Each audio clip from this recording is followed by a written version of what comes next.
Zeeuwse jongeren kunnen nog snel een gratis HPV-prik halen. Maar dan moeten ze natuurlijk wel weten wat het is. HPV, dat is een... wat was het ook alweer? En verder in het nieuws vandaag. Het simpele tentje verdwijnt uit Zeeland. En fietshelm verplichten is een goed idee.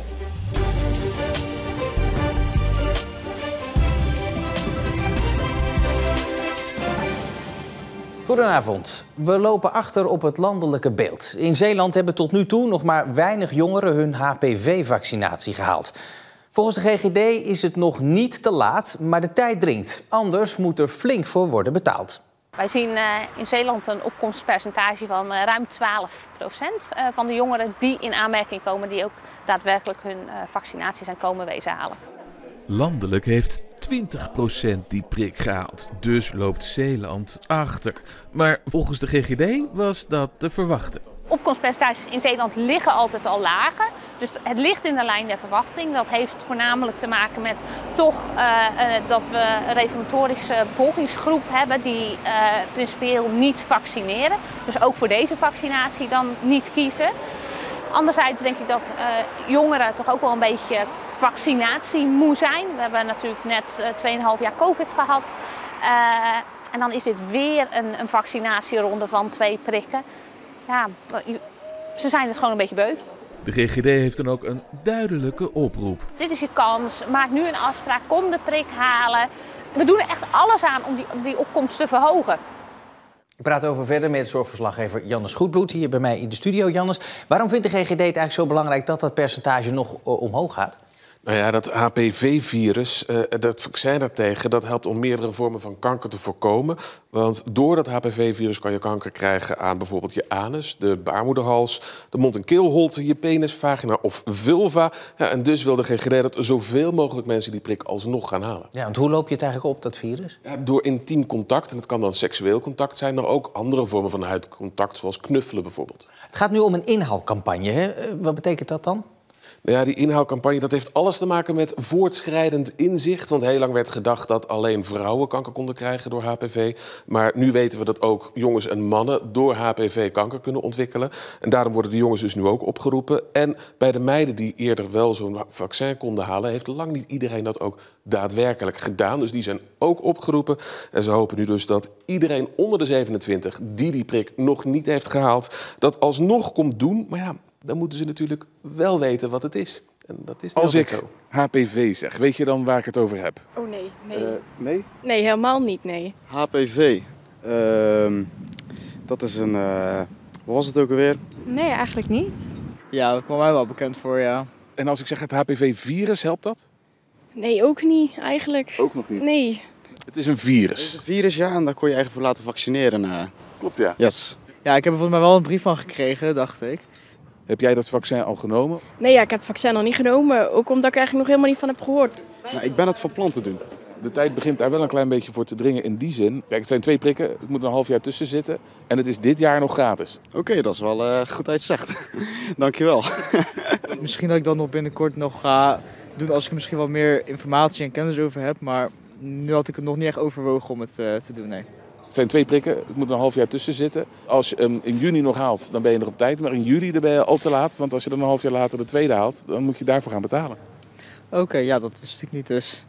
Ja, ik heb ook nog niks van gelezen of van gehoord. Dus ook, maar deze informatie hoor ik dan ook voor het eerst. Dus, Misschien toch maar even in gaan verdiepen dan. ja, ik denk het wel, ja. Als je dat zo hoort, Jannes, dan moet de GGD nog flink aan de bak als ze al deze jongeren nog willen bereiken. Ja, daar lijkt het wel op, ja. Jannes, dank je wel.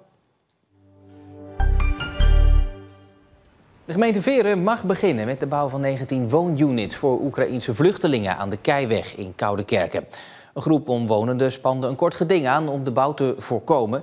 Zo zijn ze niet tegen de opvang, maar wel tegen het plan om op deze plek maximaal 62 mensen te huisvesten. Volgens de gemeente is de opvang wel nodig, omdat de woningen waar de vluchtelingen nu in wonen afgebroken moeten worden.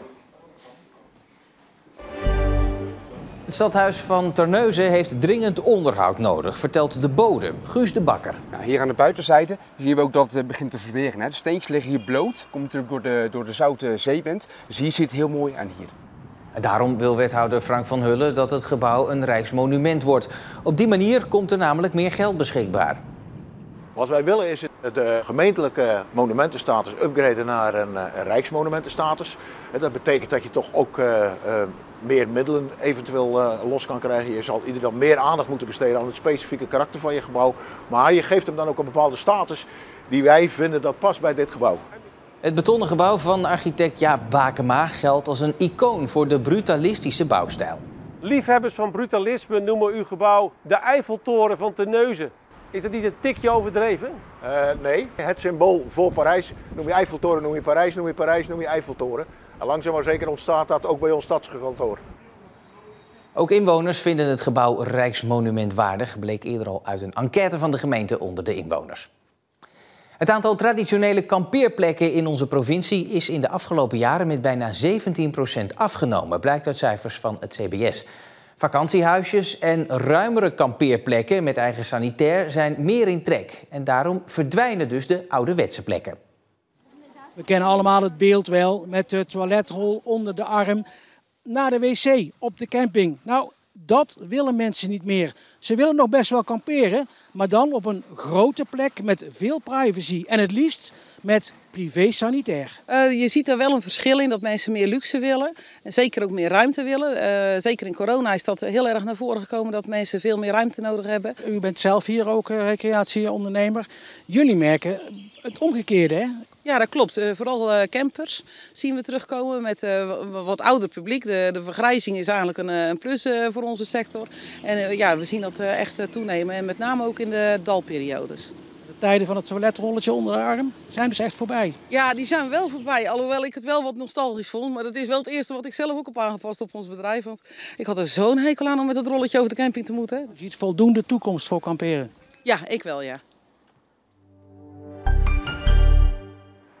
De komende 2 nachten is de Vlakentunnel dicht in verband met onderhoud. De afsluiting duurt van 9 uur 's avonds tot 5 uur 's morgens. Weggebruikers moeten omrijden via de N289.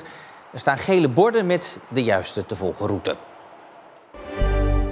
Adem in en adem uit. In Vogelwaarde was vandaag een workshop Ademhalen, georganiseerd door de stichting Hulst voor elkaar. De deelnemers verwachten er veel van. Deze les zal ik beter in slaap vallen en beter gaan ademhaling wanneer ik ga lopen of wandelen of fietsen. Dat ik het verkeerd ademt, zegt iedereen. Vanaf corona had het, heb ik long-covid overhouden en daar heb ik het nog slechter mee dan. Hè. En daar kan de manier van anders ademen bij helpen. Volgens leefstijlcoach David de Haan ademen meer mensen verkeerd dan je zou denken. Wanneer we aanstaan gaan we heel snel naar de borstademhaling. Je ziet het ook bij de burn-outs en de stressgerelateerde klachten die gaan sky high op het moment. Ja, dat zijn eigenlijk ook vaak allemaal borstademhalers. Terwijl we eigenlijk toch het liefst zoveel mogelijk naar de buik ademhalen. Want een ademhaling waarbij de borst niet beweegt en de buik wel, geeft meer rust. Vorig jaar kwamen er in Nederland 291 fietsers om het leven. Dat waren er 84 meer dan het jaar ervoor. En de oplossing is eigenlijk heel simpel. Een fietshelm kan een hoop leed voorkomen. Maar om die op te zetten is voor veel mensen een brug te ver. Ik draag wel eens een fietshelm, maar hoofdzakelijk in het buitenland. Wanneer het een beetje heuvelachtig wordt en de snelheid groter wordt, dan draag ik een fietshelm. En waarom niet in Nederland dan? Omdat ik denk dat ik dat niet nodig heb. Mijn Kopf habe ich nur einmal. Und wenn er kaputt ist, ist vorbei. Also ist keine Belastung, ist ein leichtes Gewicht, kein Probleem. Een beetje betuttelend is dat, hè? Een fietshelm. Op onze leeftijd, als je kan fietsen, dan moet je gewoon fietsen. En wat vindt u daarvan? Precies hetzelfde. Ik vind het allemaal betutteling. Ik kan zelf wel uitmaken of ik een helm draag, ja of nee. En er hoeft niet eerst iemand in Den Haag waar dan ook dat bepalen voor mij. Op mijn elektrische fiets haal ik soms flinke snelheden. Maar een helm dragen, nee, dat heb ik nog niet nodig, denk ik. Misschien als ik wat ouder ben. Want vooral ouderen met een e-bike zorgen voor veel fietsongelukken. Een e-bike is natuurlijk een snel ding. En als we dan die 55-jarige mensen zien, die reageren, dat willen we niet horen, maar die reageren iets langzamer. En ja, de fietstechnieken voor zo'n e-bike, die zijn toch anders dan de fietstechnieken voor gewoon een gewone fiets waar je gewoon zelf trapt. 2/3 van alle verkeersslachtoffers die bij de spoedeisende hulp terechtkomt, is fietser. De meeste ongelukken zijn eenzijdig. Naast botbreuken komt hersenletsel veel voor. De landelijke denktank Artsen voor Veilig Fietsen wil daarom het gebruik van de fietshelm stimuleren. Ik hoop dat het normaler wordt. Van mij mogen ze het verplichten. We moeten zichtbaar maken dat het letsel wat je oploopt duidelijk verminderd kan worden met toch een 30 tot 40% verminderingen in de ernstige hersenletsels. Ik vind, zodra je op een elektrische fiets stapt, dan je wel een helmplicht moet hebben. Ja, er zijn natuurlijk voor kleine kinderen, kan ik me dat heel goed voorstellen. Hè? Die op de kleine fietsjes staan heel wankel zijn die op de fietsje dat die onderuit gaan. Boven een bepaalde leeftijd, ook al fiets je op een normale fiets. En als het dan verplicht wordt, vind ik het prima. Niet opgelegd. Zodra dat is, dan stop ik met fietsen. Dan gaan we lopen. En wat vindt u er zo erg aan? Uw haar of? Nee, gewoon. Je wordt gewoon een beetje gepiepeld, hè? Klein gehouden. Je kan toch zelf aan nadenken wat veilig is en niet. In Denemarken draagt 57% van de mensen een fietshelm, terwijl het daar niet verplicht is. In Nederland is dat maar 12%. Maar misschien is het een kwestie van tijd dat je ook hier een uitzondering bent als je er geen draagt. En ook dat ik het zelfs ga doen, omdat het de normaalste zaak van de wereld is.